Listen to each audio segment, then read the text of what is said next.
സഹിക്കാം. നിന്റെ സുവിശേഷം പാടുവാനായി ഇനി എന്തു വേണേലും സഹിക്കാം. എന്നെ കുരിശോളം വലുതാക്കണേ,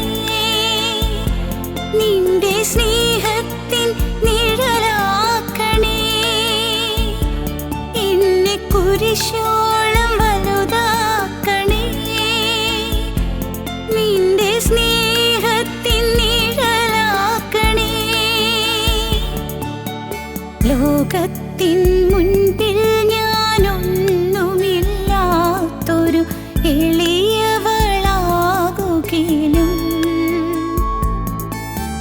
ദൈവമേ നിൻ മുൻപിൽ ദാസിയാം ഞാനൊട്ടും ചെറുതായി പോവരുതേ.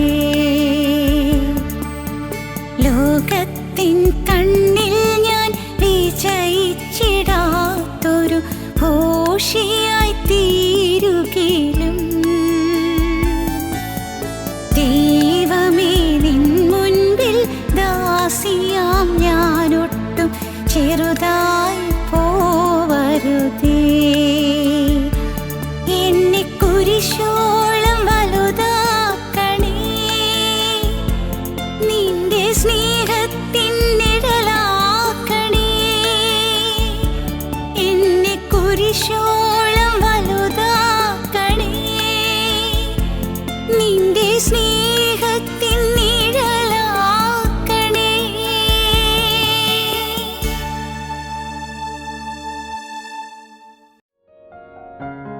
ഞങ്ങളും ക്രൂശിക്കപ്പെട്ട ക്രിസ്തുവിനെ പ്രസംഗിക്കുന്നു.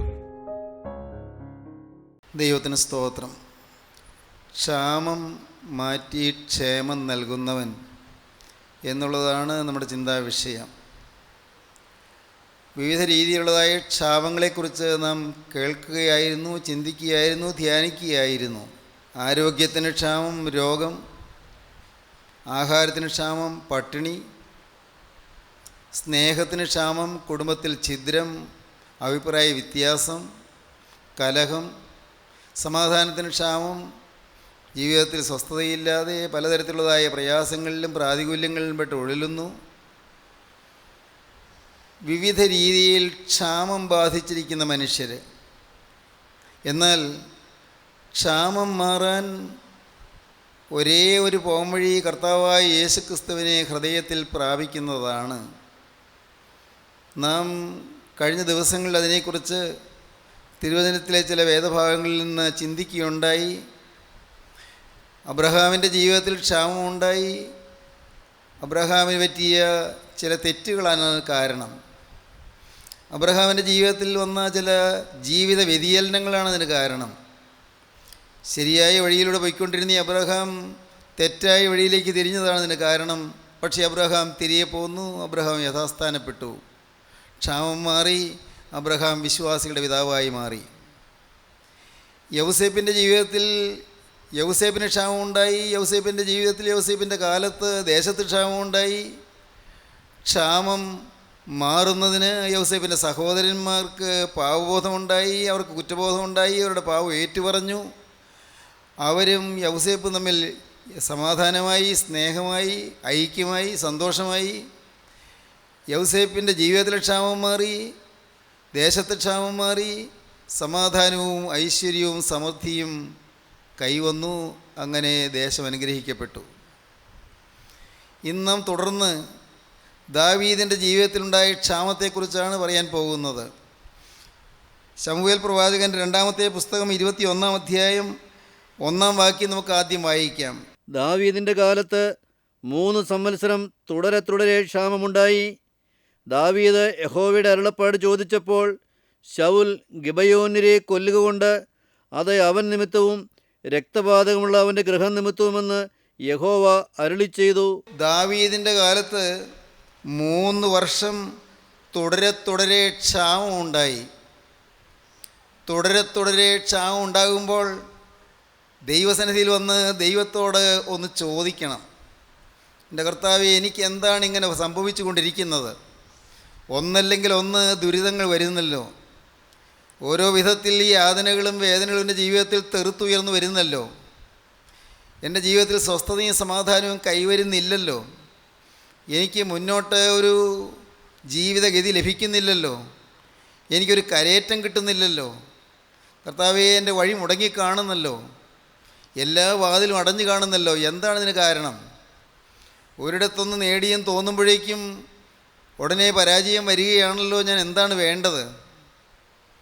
ദൈവസന്നിധിയിൽ ചോദിക്കണം. ദാവീദ് ദൈവത്തോട് അരുളപ്പാട് ചോദിച്ചു.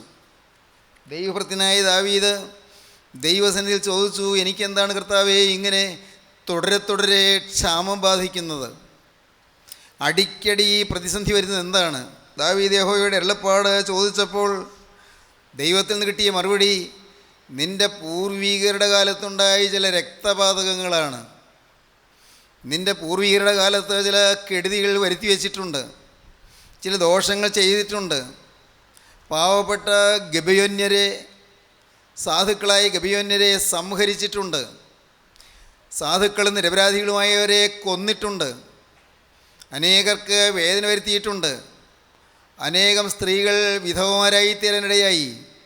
അവരുടെ ഭർത്താക്കന്മാരെ കൊന്നതുമൂലം സ്ത്രീകൾ വിധവമാരായി. അവിടെ അനേകം കുഞ്ഞുങ്ങൾ അനാഥരായി തീർന്നു. പൂർവികരുടെ ജീവിതത്തിൽ വന്നുപോയ ചില പാപങ്ങൾ അനന്തര തലമുറയിലേക്ക് കടന്നു വന്ന് ദാവീദിൻ്റെ കാലത്ത് ക്ഷാമം വന്നു. സഹോദരങ്ങളെ, ഇന്ന് വളരെ ഗുരുതരമായും വളരെ ശ്രദ്ധേയമായും നിങ്ങൾ ഗൗനിക്കേണ്ടതായൊരു കാര്യം നിങ്ങളുടെ ശ്രദ്ധയിൽ കൊണ്ടുവരികയാണ്.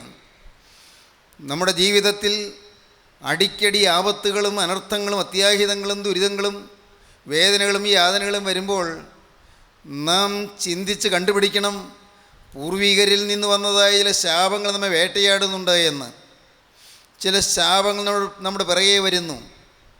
ആരുടെയെങ്കിലും വസ്തു അപഹരിച്ചിട്ടുണ്ടെങ്കിൽ, ആർക്കെങ്കിലും മനോവേദന വരുത്തിയിട്ടുണ്ടെങ്കിൽ, ആർക്കെങ്കിലും അകാരണമായി ദുഃഖം വരുത്തി വച്ചിട്ടുണ്ടെങ്കിൽ, ആരുടെയെങ്കിലും മനസാക്ഷിയെ ദണ്ഡിപ്പിച്ചിട്ടുണ്ടെങ്കിൽ അതിൻ്റെ ശാപം അടുത്ത തലമുറയിലേക്ക് പകരുമെന്ന് തിരുവചനം പഠിപ്പിക്കുന്നു.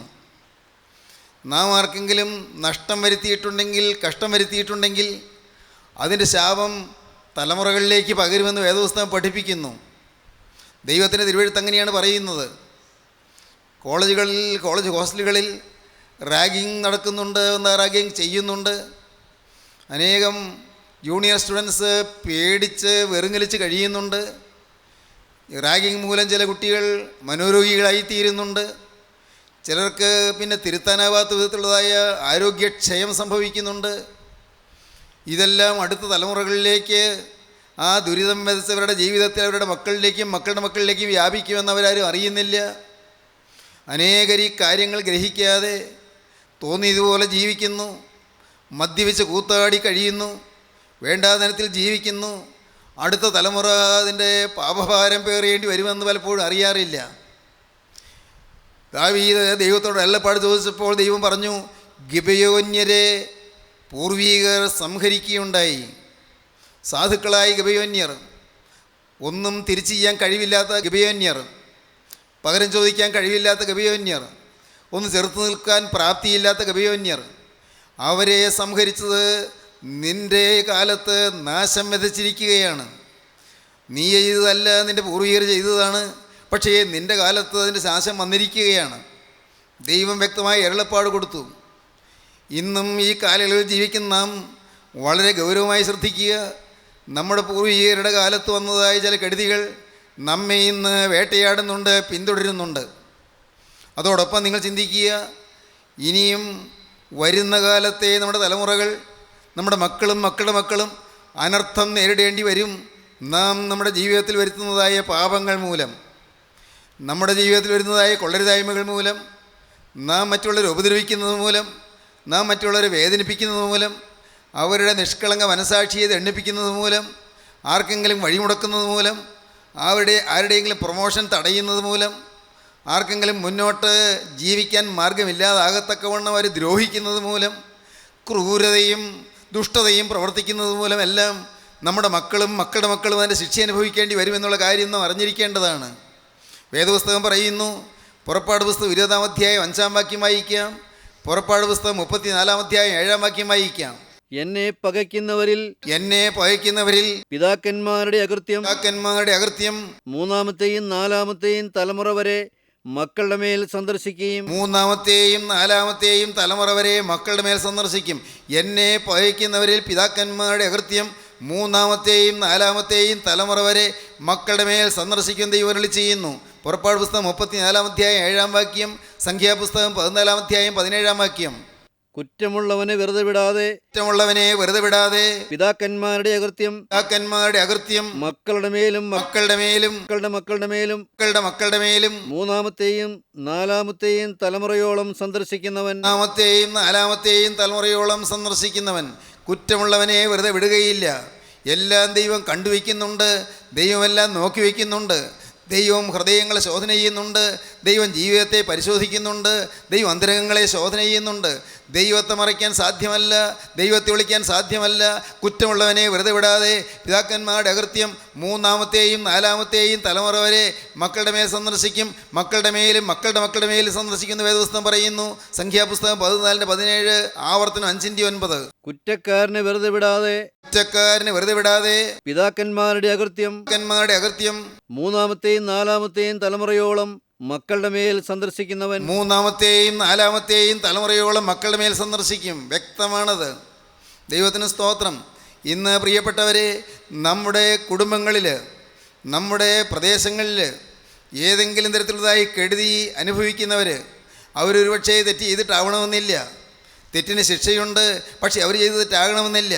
പൂർവീകരുടെ കാലത്ത് വരുത്തി വെച്ച ഏതെങ്കിലും ദുഷ്കൃതങ്ങൾ കൊണ്ട്, കൊള്ളരുതായ്മകൾ കൊണ്ട്, പാപങ്ങൾ കൊണ്ട് അത് മക്കളുടെ മേൽ പകർന്നു വന്നിരിക്കുകയാണ്, മക്കളുടെ മേൽ പകർന്നു വന്നിരിക്കുകയാണ്. ചില തറവാടുകൾ മുടിഞ്ഞു പോകുന്നത് നാം കാണുന്നുണ്ട്. വളരെ സമ്പന്നമായ ചില തറവാടുകൾ കുറേ കാലം കഴിയുമ്പോൾ ഇടിഞ്ഞിടിഞ്ഞു വരുന്നത് കാണുന്നുണ്ട്. വളരെ സമൃദ്ധിയുള്ള ചില കുടുംബങ്ങൾ തകർന്നു വരുന്നത് കാണുന്നുണ്ട്. എന്താണ് കാരണം? ഒരുപക്ഷേ പൂർവികരുടെ കാലത്ത് ചില കെടുതികൾ വരുത്തി വെച്ചതായിരിക്കാം. ആവർത്തനം 5:9 പറയുന്നു, എന്നെ പകയ്ക്കുന്നവരിൽ പിതാക്കന്മാരുടെ അകൃത്യം മൂന്നാമത്തെയും നാലാമത്തെയും തലമുറ വരെ മക്കളുടെ മേൽ സന്ദർശിക്കുകയും മൂന്നാമത്തെയും നാലാമത്തെയും തലമുറ വരെ മക്കളുടെ മേൽ സന്ദർശിക്കും. വളരെ ഗൗരവമാണ്. പാപം ചെയ്യുന്നത് വളരെ അപകടകരമാണ്. പാപം ജീവിതത്തിൽ വരുന്നത് അപകടകരമാണ്. ഇന്ന് നമുക്ക് പാപം കളിയാണ്. ഇന്ന് നമുക്ക് സാരമില്ല എന്ന് തോന്നും.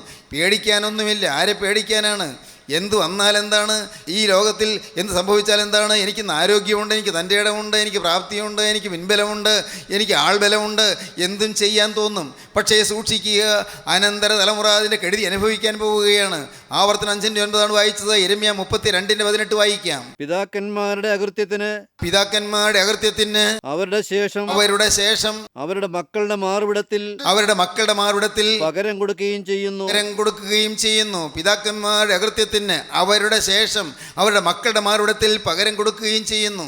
സഹോദരങ്ങളെ, ദാവീദ് മനസ്സിലാക്കി, ഗിബെയോന്യരെ ദ്രോഹിച്ചത് പൂർവീകരാണ് ചെയ്തത്. പക്ഷേ ഗിബെയോന്യരെ ദ്രോഹിച്ചത് അബദ്ധമായിപ്പോയി ദാവീദിന് മനസ്സിലായി. ദൈവത്തിൻ്റെ അരുളപ്പാട് കിട്ടിയപ്പോൾ ദാവീദ് അനുദപിച്ചു. ദാവീദ് എന്താണ് ചെയ്തത്? നമുക്ക് വായിക്കാം. 2 ശമൂവേൽ 21:3. ദാവീദ് ഗിബെയോന്യരോട്, ഞാൻ നിങ്ങൾക്ക് എന്ത് ചെയ്തു തരണം? നിങ്ങൾ യഹോവയുടെ അവകാശത്തെ അനുഗ്രഹിക്കേണ്ടതിന് ഞാൻ എന്ത് പ്രതിശാന്തി ചെയ്യണമെന്ന് ചോദിച്ചു. ദാവീദ് ഗിബെയോന്യരെ അവരെ വിളിച്ചു വരുത്തി. അവരുടെ നാട്ടിലേക്ക് ചെന്നവരെ എല്ലാവരെയും വിളിച്ചു വരുത്തി ചോദിച്ചു, ഞാൻ എന്താ ചെയ്യേണ്ടത്? എൻ്റെ പൂർവികർ ചെയ്ത തെറ്റിന് പ്രതിശാന്തി വരുത്തുന്ന ഞാൻ എന്താണ് ചെയ്യേണ്ടത്? എൻ്റെ പൂർവികരുടെ കാലത്ത് വരുത്തിയ അനർത്ഥത്തിന് എനിക്ക് എന്ത് ചെയ്യാൻ പറ്റും? ദാവീദ് ചോദിക്കുകയാണ്, ഞാൻ നിങ്ങൾക്ക് എന്ത് ചെയ്തു തരണം? നിങ്ങൾ യഹോവയുടെ അവകാശമായി ഈ ജനത്തെ അനുഗ്രഹിക്കേണ്ടതിന് ഞാൻ എന്ത് പ്രതിശാന്തി ചെയ്യണം? ഈ നാടിന് വന്നിരിക്കുന്ന കെടുതി മാറാൻ ഞാൻ എന്ത് പ്രതിശാന്തിയാണ് ചെയ്യേണ്ടത്? ദൈവത്തിന് സ്തോത്രം. സ്നേഹിതരെ, കേട് വരുത്തിയിട്ടുണ്ടെങ്കിൽ അതിന് പ്രതിശാന്തി ചെയ്തേ പറ്റുകയുള്ളൂ. ദൈവത്തിന് സ്തോത്രം. ഒരാൾക്ക് കുറേ രൂപ കൊടുക്കാണ്ടെന്നിരിക്കട്ടെ, അത് കൊടുക്കാതെ വെച്ചുകൊണ്ടിരിക്കുകയാണ്. എന്നിട്ട് ഞാൻ പ്രാർത്ഥിച്ചു, ഞാൻ ദൈവത്തിൽ വിശ്വസിക്കുന്നു, ഞാൻ മാനസാന്തരപ്പെട്ടു എന്ന് പറഞ്ഞാലൊന്നും പാപം മാറുകയില്ല. കൊടുക്കേണ്ടത് കൊടുത്ത് തീർത്തേ പറ്റുകയുള്ളൂ. ഒരാളുടേത് മോഷ്ടിച്ചെടുത്തെന്ന് വിചാരിക്കട്ടെ, ഞാൻ പിന്നെ മാനസാന്തരപ്പെട്ടു, ഞാൻ ജീവിതം കർത്താവിന് സമർപ്പിച്ചു, അതുകൊണ്ട് ഇനി എനിക്ക് പേടിക്കാനൊന്നുമില്ല. കർത്താവ് ഇതാ, ഞാൻ ക്രിസ്തുവിലായാൽ പുതിയ സൃഷ്ടിയാകുന്നു, ഞാൻ പുതിയ സൃഷ്ടിയായി, പേടിക്കാനൊന്നുമില്ല എന്ന് ധരിക്കരുത്. പ്രിയപ്പെട്ടവരെ, എന്താണ് ചെയ്യേണ്ടത്? പ്രതിശാന്തി വരുത്തുക. ഒന്നിനിരട്ടിയായോ മൂന്നിരട്ടിയായോ പകരം കൊടുക്കാൻ തയ്യാറാകുക, അതിന് പ്രതിസന്ധി വരുത്തുക. ദൈവത്തിന് സ്തോത്രം. ഈ കൂട്ടായ്മയിൽ ദൈവം ഈ കാലങ്ങളിൽ ചെയ്തുകൊണ്ടിരിക്കുന്നതാണ്. ക്രിസ്ത്യൻ റിവൈവൽ ഫെലോഷിപ്പിൽ അനേകം യുവാക്കന്മാരോട് ഇരിക്കുന്നുണ്ട്, അനേകം പ്രായമായവരോട് ഇരിക്കുന്നുണ്ട്, സ്ത്രീ പുരുഷന്മാരിയ്ക്കുന്നുണ്ട്. എന്താണ് ചെയ്തതെന്നറിയാമോ? ഓരോരുത്തരും പ്രതിസന്ധി വരുത്താൻ തയ്യാറായി. ഓരോരുത്തരും നിങ്ങളുടെ ജീവിതത്തിൽ വരുത്തി പോയ കെടുതികൾ, തെറ്റുകൾ, അതിന് പ്രതിസന്ധി വരുത്തുവാൻ തയ്യാറായി. ചെന്ന് മാപ്പ് ചോദിക്കേണ്ടവരോട് മാപ്പ് ചോദിച്ചു, ക്ഷമ ചോദിക്കുന്നവരോട് ക്ഷമ ചോദിച്ചു, കൊടുത്തു തീർക്കേണ്ടവർക്ക് കൊടുത്തു തീർക്കാൻ തയ്യാറായി. പ്രിയപ്പെട്ടവരെ, അനേകരെ പ്രതിസന്ധി വരുത്തി. ഭർത്താവിനോട് മാപ്പ് ചോദിച്ച ഭാര്യമാരുണ്ട്, ഭാര്യയോട് മാപ്പ് ചോദിച്ച ഭർത്താക്കന്മാരുണ്ട്. ദൈവത്തിന് സ്തോത്രം. അമ്മായിയമ്മ മരിച്ചുപോയി, പക്ഷേ അമ്മായിയമ്മയെ വേദനിപ്പിച്ചിരുന്നു. ഇന്ന് ഏങ്ങലടിച്ച് കരഞ്ഞുകൊണ്ട് എന്നിങ്ങനെ പ്രതിസന്ധി വരുത്തും. അമ്മയോട് ചെന്ന് മാപ്പ് ചോദിക്കാനൊക്കെ ഇല്ലല്ലോ. എൻ്റെ ദൈവമേ, എൻ്റെ മക്കൾക്ക് അതിൻ്റെ ദോഷം വരില്ലേ എന്ന് പറഞ്ഞ് കരഞ്ഞുകൊണ്ട് ദൈവസന്നിധിയിൽ യാചിച്ച് ഉപവാസം എടുത്ത് പ്രാർത്ഥിച്ച് മോചനം പ്രാപിച്ച ദൈവമക്കളിവിടെ ഇരിക്കുന്നുണ്ട്. ദൈവത്തിന് സ്തോത്രം. അകൽച്ചയിൽ കഴിഞ്ഞവർ പരസ്പരം അടുത്ത് സന്തോഷമായി സ്നേഹമായി കഴിയുന്ന എത്രയോ കുടുംബങ്ങളാണ് ഇവിടെ ഇരിക്കുന്നത്. എൻ്റെ സഹോദരങ്ങളെ, ക്രിസ്ത്യൻ റിവൈവൽ ഫെലോഷിപ്പ് വേറൊന്നും ചെയ്യുന്നില്ല. ക്രിസ്ത്യൻ റിവൈവൽ ഫെലോഷിപ്പ് സഭ മാറ്റുന്നില്ല, സമുദായം മാറ്റുന്നില്ല, പുതിയ സഭ സ്ഥാപിക്കുകയുമില്ല. ഒട്ടും സംശയിക്കേണ്ട. ദൈവത്തിന് സ്തോത്രം. സഹോദരങ്ങളെ, നിങ്ങളോട് ഞാൻ തുറന്നു പറയുകയാണ്, ഒരിക്കലും സഭ മാറുകയില്ല, പുതിയ സഭ സ്ഥാപിക്കുകയില്ല. അങ്ങനെ ഉദ്ദേശമില്ല. അവരവർ ചേർന്ന് നിൽക്കുന്ന സഭയിൽ തന്നെ ചേർന്ന് നിൽക്കും. അവരവർ ചേർന്ന് നിൽക്കുന്ന സഭയിലെ ചട്ടം കെട്ടുകളെല്ലാം ചേർന്ന് നിന്ന് അനുസരിച്ച് ആചരിച്ച് ദൈവത്തെ മഹത്വപ്പെടുത്തി കർത്താവിൻ്റെ സുവിശേഷം പ്രസംഗിക്കും. കർത്താവിൻ്റെ സുവിശേഷം ജീവിതത്തിൽ കൂടി വെളിപ്പെടുത്തും. ജീവിതത്തിൽ കൂടി മാതൃകായോഗ്യമായി ജീവിതം നയിക്കും. അത് വളരെ വ്യക്തമായ ഒരു പ്രതിഷ്ഠയാണ്, സമർപ്പണമാണ്, തീരുമാനമാണ്. പ്രിയപ്പെട്ടവരെ, അത് ജീവിതത്തിൻ്റെ മാറാത്ത തീരുമാനമാണ്. ദൈവത്തിന് സ്തോത്രം. അനേകർ ഈ സൗഭാഗ്യം അനുഭവിക്കുന്നുണ്ട്. ദാവീദ് ഗിബെയോന്യരോട് ചോദിച്ചു, ഞാൻ എന്താണ് ചെയ്യേണ്ടത്? എന്ത് വേണമെങ്കിലും ചെയ്യാം. പ്രതിസന്ധി വരുത്തേണ്ടതിന് ഞാൻ എന്ത് ചെയ്യണം? ഞാൻ നിങ്ങൾക്ക് എന്ത് ചെയ്തു തരണം? നിങ്ങൾ യഹോവയുടെ അവകാശത്തെ അനുഗ്രഹിക്കേണ്ടതിന് ഞാൻ എന്ത് പ്രതിസന്ധി ചെയ്യണം എന്ന് ചോദിച്ചു. ദൈവത്തിന് സ്തോത്രം. 4-ാം വാക്യത്തിൻ്റെ അവസാനത്തിൽ ദാവീദ് പറയുകയാണ്, നിങ്ങൾ പറയുന്നത് ഞാൻ ചെയ്തു തരാമെന്ന് അവൻ പറഞ്ഞു. നിങ്ങൾ എന്ത് പറയുന്നോ ഞാൻ അനുസരിക്കാമെന്ന് പറഞ്ഞു. സഹോദരങ്ങളെ, ദൈവത്തിന് സ്തോത്രം. പണാപഹരണം നടത്തിയവരോട് ഇരിക്കുന്നില്ലേ? ആ കള്ളക്കണക്ക് എഴുതിയവരോട് ഇരിക്കുന്നില്ലേ? കൈക്കൂലി വാങ്ങിയവരോട് ഇരിക്കുന്നില്ലേ? അനേകരെ ദ്രോഹിച്ചവരോട് ഇരിക്കുന്നില്ലേ? ക്ഷമിക്കണമേ, നിങ്ങളോട് നൊമ്പരപ്പെടുത്താൻ ഞാൻ ആഗ്രഹിക്കുന്നില്ല. വിനയപൂർവ്വം ഞാൻ അറിയിക്കട്ടെ, കൈക്കൂലി വാങ്ങുകയും കൊള്ളരുതായ്മകൾ ചെയ്യുകയും അനർത്ഥം വരുത്തുകയും ചിലർക്ക് ദ്രോഹം ചെയ്യുകയും ചിലർക്ക് നഷ്ടം വരുത്തുകയും ചെയ്തവർ ഒരുപക്ഷെ ഈ വാക്കുകളെ കേൾക്കുന്നുണ്ടാകുമോ? സ്നേഹിതരെ, നിങ്ങൾ പ്രതിസന്ധി വരുത്തിക്കൊള്ളുക. ഒട്ടും വൈകരുത്. നിങ്ങളൊരു പക്ഷേ കൈക്കൂലി വാങ്ങിച്ച് മദ്യപിച്ച് മേളിച്ച് കാണും. പക്ഷേ എല്ലാം ദൈവസനിൽ എഴുതപ്പെട്ട് കിടക്കുകയാണ്. ആ പാവപ്പെട്ടവൻ്റെ നീതി നടത്തിക്കൊടുക്കാതെ, സാധുവിൻ്റെ നീതി നടത്തിക്കൊടുക്കാതെ അനർത്ഥങ്ങൾ ചെയ്തവരോട് ഇരിക്കുന്നില്ലേ? ദയവായി നിങ്ങൾ ചിന്തിക്കൂ.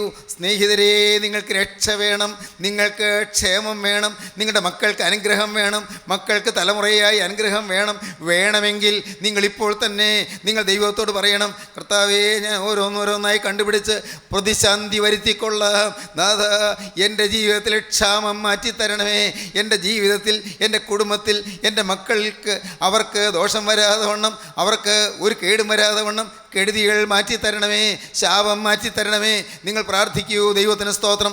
ദാവീദിൻ്റെ ജീവിതത്തിൽ തുടരെ 3 വർഷം ക്ഷാമമുണ്ടായി. പിന്നീട് നാം കാണുന്നത് ശമൂവേലിൻ്റെ 2-ാമത്തെ പുസ്തകം 24-ാം അധ്യായം 1-ാം വാക്യം നമുക്ക് വായിക്കാം. യഹോവയുടെ കോപം വീണ്ടും ഇസ്രായേലിന് നേരെ ജ്വലിച്ചു. നീ ചെന്ന് ഇസ്രായേലിനെയും യഹൂദായെയും എണ്ണുക എന്നിങ്ങനെ അവർക്ക് വിരോധമായി ദാവീദിനെ തോന്നിച്ചു. ദാവീദിന് വേറൊരു തെറ്റ് പറ്റി. പിന്നീട് ദാവീദിൻ്റെ കാലത്ത് പിന്നെയും ക്ഷാമം വന്നു. ഇങ്ങനെയാണ് നാം വായിക്കുന്നത്. ദാവീദിൻ്റെ കാലത്ത് ക്ഷാമം വന്നതിനെക്കുറിച്ച് 24-ാം അധ്യായം 13-ാം വാക്യത്തിൽ പറയുന്നുണ്ട്. പ്രവാചകൻ ദാവീദിൻ്റെ അടുക്കൽ ചെന്ന് ദാവീദിനോട് പറയുകയാണ്, 7 കൊല്ലത്തെ ക്ഷാമം വരാൻ പോകുന്നു എന്ന്. 7 കൊല്ലത്തെ ക്ഷാമം. 24-ാം അധ്യായം 13-ാം വാക്യം. ഗാദ് ദാവീദിൻ്റെ അടുക്കൽ ചെന്ന് അവനോട് അറിയിച്ചു, നിന്റെ ദേശത്ത് 7 സംവത്സരത്തെ ക്ഷാമമുണ്ടാകുകയോ അല്ലെങ്കിൽ 3 മാസം നിന്റെ ശത്രുക്കൾ നിന്നെ പിന്തുടരുകയും നീ അവരുടെ മുമ്പിൽ നിന്ന് ഓടിപ്പോകുകയും ചെയ്യുകയോ അല്ലെങ്കിൽ നിന്റെ ദേശത്ത് 3 ദിവസത്തെ മഹാമാരി ഉണ്ടാകുകയോ എന്തു വേണം? എന്നെ അയച്ചവനോട് ഞാൻ മറുപടി പറയേണ്ടതിന് നീ ആലോചിച്ച് നോക്കുക എന്ന് പറഞ്ഞു. 7 സംവത്സരത്തെ ക്ഷാമം 3 സംവത്സരത്തെ മഹാമാരി, അതല്ലെങ്കിലോ വരാൻ പോകുന്നത് നിനക്ക് 3 ദിവസത്തെ മഹാവ്യാധി. ഏതാണ് വേണ്ടത്? അത് നീ തന്നെ തിരഞ്ഞെടുത്തുകൊള്ളൂ.